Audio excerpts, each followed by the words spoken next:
12 აგვისტოს დილით მე და ჩემი მეუღლე გავედით სასტუმროდან სასეირნოდ ქალაქში, დავბრუნდით დაახლოებით 3-4 საათში. შევატყვე, რომ ჩემი დიპლომატი არ იყო ისე როგორც დავტოვე. როცა შევეცადი გახსნას, შევატყვე, რომ უკვე იყო ძალით გახსნილი. გეტყვით რაც გავიგონე. როდესაც ეს ორი პიროვნება გამოვიდა ნომრიდან, მე მაგ დროს პირველ და მეორე სართულზე ლიფტის კარი მქონდა ღიად დაფიქსირებული. კონდაც თუ არა საუბარი მეუღლესთან დიპლომატის შიგთავსის მნიშვნელობაზე ან მისი შესაძლო ღირებულების შესახებ. არანაირი უთანხმოება არ მქონია ამ საკითხთან დაკავშირებით, როგორც მოგახსენეთ, ეს საკითხი დიდი ხნის წინ მოვაგვარეთ, რატო ჩამედიეთ ასე დეტალებში? თქვენ რა რამეს მაბრალებთ?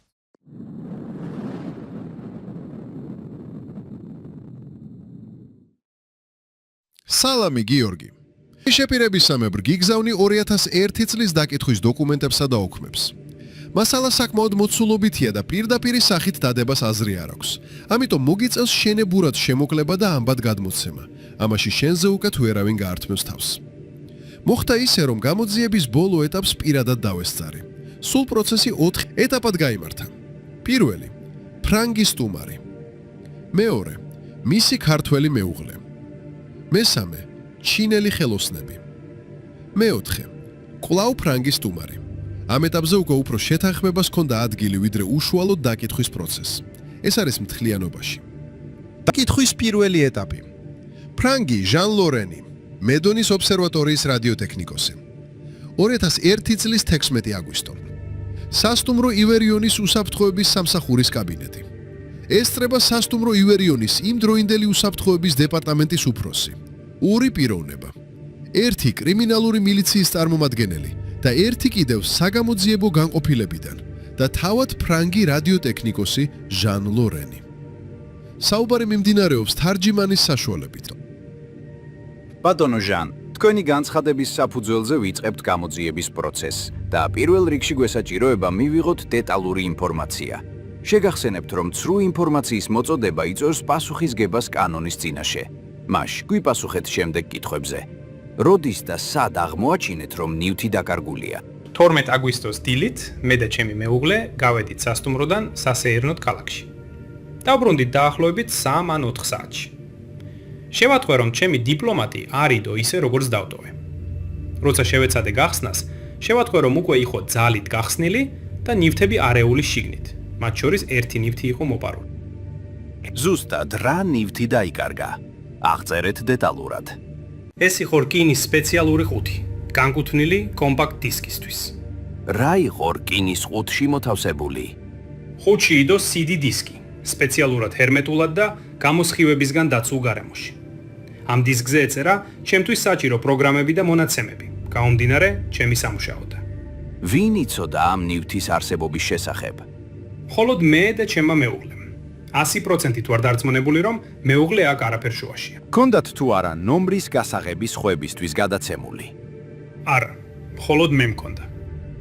მაგ შემთხვევამდე ბოლო 3 დღის განმავლობაში რამდენჯერ დატოვეთ სასტუმრო? 3-ჯერ. რომელ დროს და რა მიზნით? 10 აგვისტოს გავედით რესტორანში და შემდეგ ვისეირნეთ. უნდა შევხვედროდით ჩვენს ფრანკ მეგობარს, სხვა სასტუმროში. და იქ თან მქონდა წაღებული დიპლომატი. ოღონდ არასოდეს არ გამიხსნია. და თან სულ ჩემი მეთვალყურეობის ქვეშ იყო.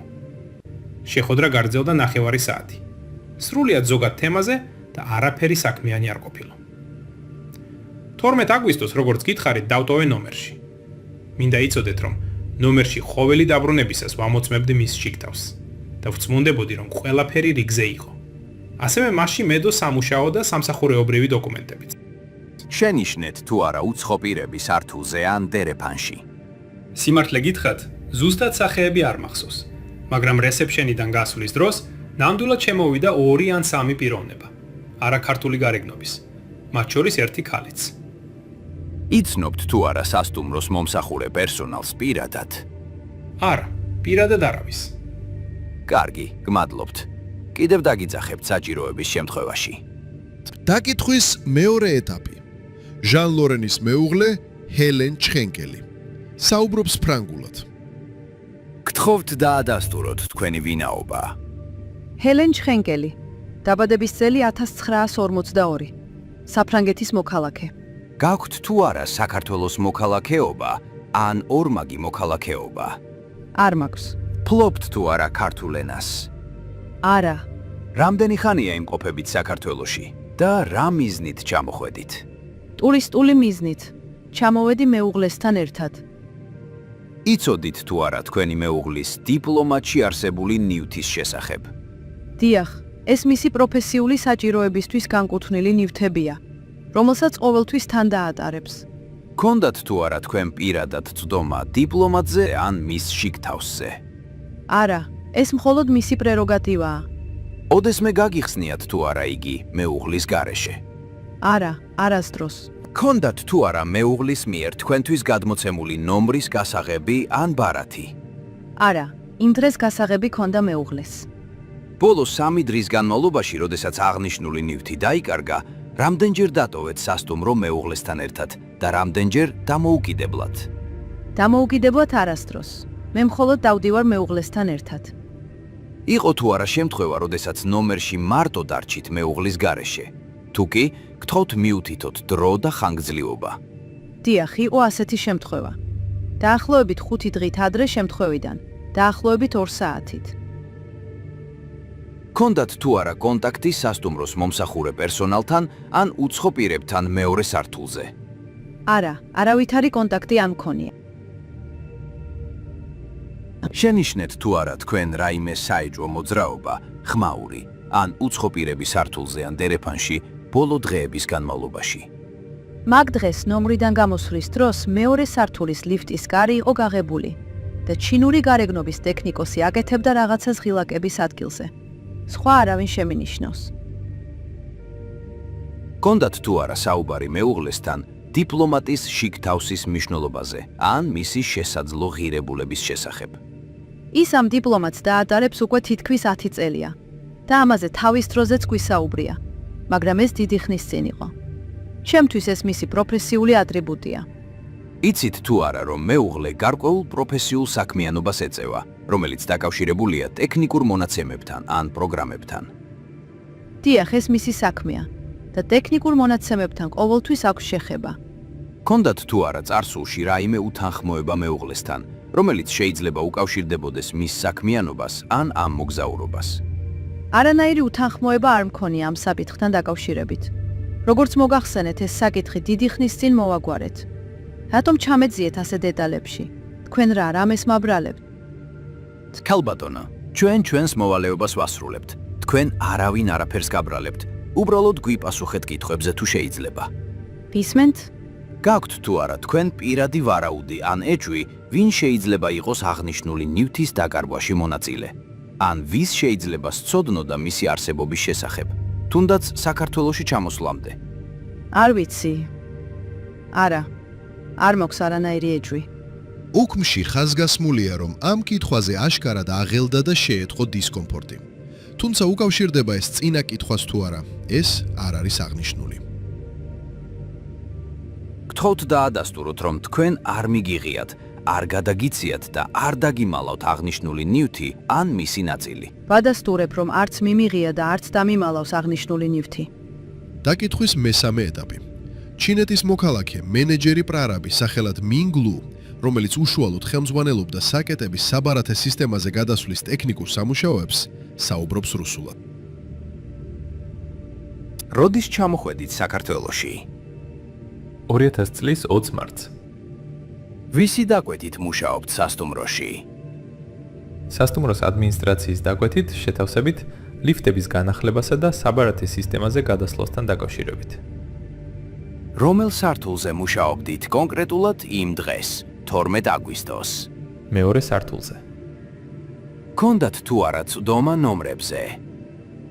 საჭიროების შემთხვევაში კი. ვინ გადმოგცათ ბარათები? ჩვენ ყოველთვის გქონდა სათადარიგო ბარათები, რადგან ჯერ დავამონტაჟეთ ნომრებზე, შემდეგ ლიფტზე და აუცილებელი იყო მუშაობის პროცესში დრო და დრო გადამოწმება. გქონდათ გასაღებიც? გასაღები არ გქონია მაგ დროს.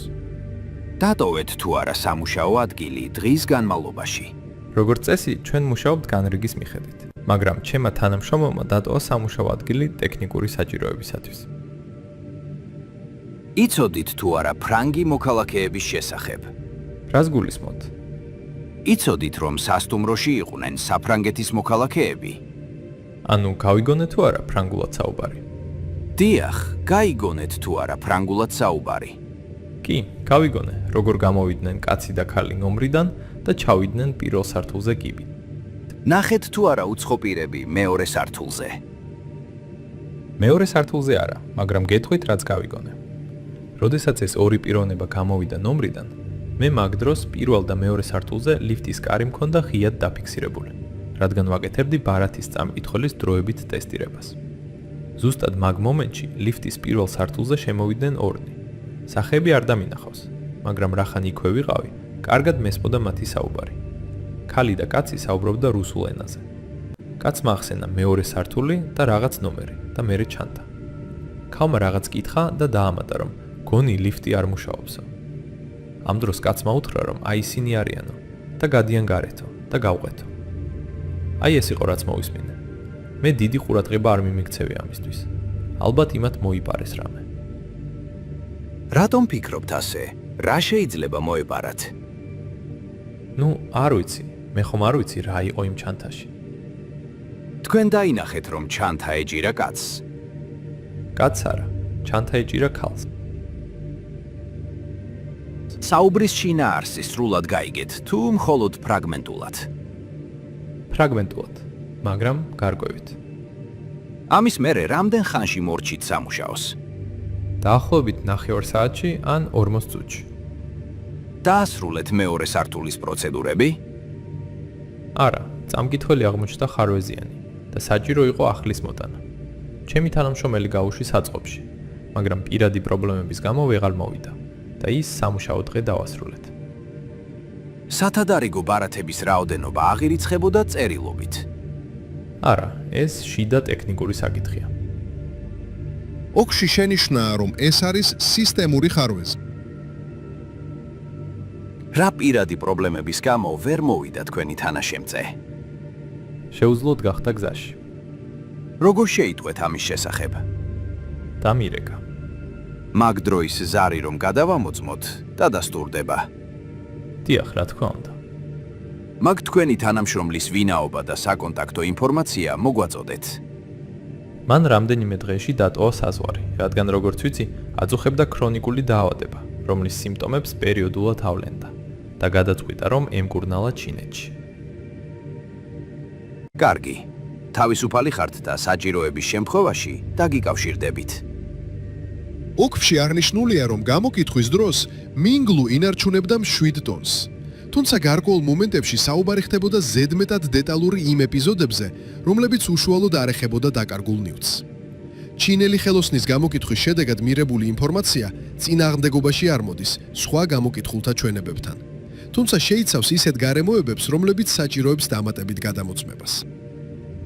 2001 წლის 20 აგვისტო სასტუმრო ივერიონი, უსაფრთხოების სამსახურის კაბინეტი. ოთახში იგივე ადამიანები არიან. აღარ იწერება დეტალური კითხვები. მაგიდაზე მხოლოდ საქაღალდე დევს. საქაღალდეს არ ქონდა მინიშნებული საქმის ნომერი, მხოლოდ შიდა აღრიცხვის შტამპი. ბატონო ლორენ, გთხოვთ დაბრძანდით. თქვენი საქმის ფარგლებში ჩატარებული ყველა გამოკითხვა და გადამოწმება დასრულებულია. ამ ეტაპზე უნდა გაცნობოთ, რომ გამოძიებამ ვერ გამოავლინა კონკრეტული პირი, რომლის მიმართაც შეიძლება პასუხისმგებლობის დაკისრება.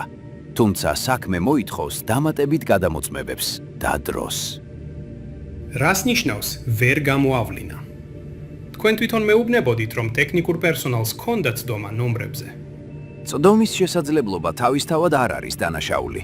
ფაქტობრივი მტკიცებულება არ გვაქვს. გამოძიება შეიძლება გაგრძელდეს, მაგრამ უნდა იცოდეთ, რომ ასეთი საქმეები ხანგრძლივია. თვეები, ზოგჯერ წლებიც ფორმალურად. თქვენ მითხარით, რომ ნომერში ძალით შეღწევის ნიშნებია. და ახლა მეუბნებით, რომ არავინ ჩანს? ძალიან კარგი. ამ შემთხვევაში მეიძულებული ვიქნები მივმართოთ ჩემს ადვოკატს პარიზში. და თუ საჭირო გახდება, სტრასბურგსაც. ბატონო ლორენ, არ არის საჭირო სიტუაციის გამწვავება. თქვენ რა თქმა უნდა გაქვთ უფლება მიმართოთ ნებისმიერ ინსტანციას. ეს მხოლოდ უფლება აღარ არის. ეს არის აუცილებლობა. მოდი პრაქტიკულად ვილაპარაკოთ. თქვენ აქ სტუმარი ხართ. ჩვენ არ გეუბნებით, რომ საქმე დახურულია, მაგრამ არც სწრაფი შედეგი იქნება. სასტუმროს ადმინისტრაცია მზად არის განიხილოს კომპენსაციის საკითხი იმ ზარალის ნაწილობრივი ანაზღაურება, რომელიც თქვენ განიცადეთ. მე არ ვლაპარაკობ ფულზე. ჩვენ გვესმის, მაგრამ ეს შეიძლება იყოს გზა, რომ საკითხი მშვიდად დასრულდეს. თქვენ ფიქრობთ, რომ ეს ნივთი ფასით იზომება? ჩვენ ვფიქრობთ, რომ ხმაური არავის აწყობს. ოქმში აღნიშნულია, რომ ამ დროს ჟანი დიდხანს ფიქრობდა და ოთახში რამდენჯერმე გაირგამოიარა ნერვიული სახით. გეტყვით გულწრფელად.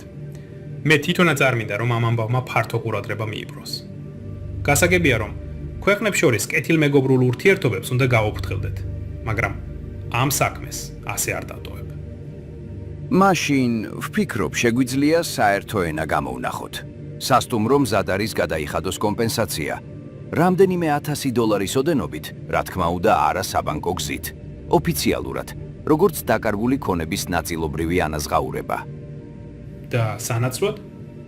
თქვენ აღარ გააგრძელებთ საქმის საჯარო განხილვას, არ მიმართავთ პრესას, არჩივით საერთაშორისო ინსტანციებში. თქვენ ფიქრობთ, რომ მე ამას ფულის გამო ვაკეთებ? ჩვენ ვფიქრობთ, რომ თქვენ გინდათ სიმშვიდე. კარგი. ვიღებ თქვენ შეთავაზებას. მაგრამ დაიმახსოვრეთ ერთი რამ. ეს არ ნიშნავს, რომ ის რაც დაიკარგა, გაქრა. რას გულისხმობთ? ჯობია არ იცოდეთ. ზოგჯერ ყველაზე საშიში ნივთები ისინია, რომელთა არსებობის შესახებაც ადამიანებმა არ იციან. ვაფასებთ თქვენს გონივრულ მიდგომას. ოქმში აღნიშნულია, რომ ჟანთან საუბრის ბოლო მომენტები სრულიად გაუგებარი იყო იქ მყოფთათვის. თუმცა ზედმეტ ჩაძიებას საქმის მარტივად მოგვარება და უარყოფითი საჯარო რეზონანსის გარეშე დასრულება არჩიეს.